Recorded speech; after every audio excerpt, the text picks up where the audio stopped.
That's right. Yes. Yeah, what you doing? Hey, how you doing? Hey, how you doing? Pretty good.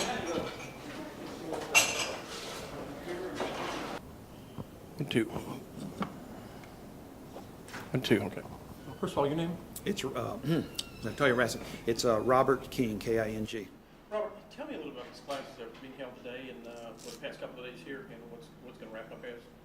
Well, the Houston Division of the FBI, along with the Texas Department of Public Safety, is sponsoring the child abduction training for state and local officials around the Texas area. It's being presented by the FBI's Child Abduction Rapid Deployment Team, which is comprised of roughly 60 agents across the country that are trained to respond as subject matter experts in the event of a stranger abduction or just a mysterious disappearance of a child. What kind of training is it? I mean, these kids are missing all the time. They're coming up, you've got social media, you've got kids running away, then you've got people just meeting someone online and disappearing. How do y'all really have to sift through this stuff, basically, is what it amounts to?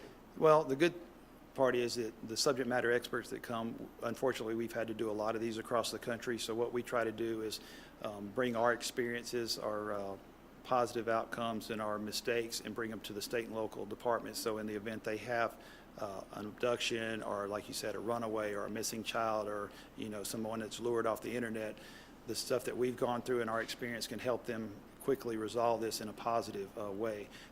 We do a 4-day class which has a full 8-hour practical exercise that the officers go through. We also do a 1-day class for officers, and it starts from the very time the call comes in to the resolution of the case. So they're learning the whole gamut of the investigative process. You've got a lot of small towns throughout Texas, well, basically throughout the South here. At what point does the FBI get involved in these cases? We ask that they be called early on. We would rather get the call quickly because when these things happen, it takes a lot of resources to resolve these, and a lot of times the smaller departments, they have great investigators and leadership, but they just don't have the mass numbers to take on an investigation like this for a week or 2 weeks, where you may have 100 people that you need to go find this child. So that's something that the FBI can help with.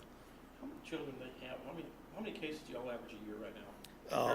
Let's put it, say 10 years ago compared to now. I'm not sure of the whole numbers on that, but I can tell you the Child Abduction Rapid Deployment Team started in 2006, and we've actually deployed on 100+ child abductions across the country as a team. But the number that, through the National Center, the number is very high of people that are reported missing on a daily basis that are resolved.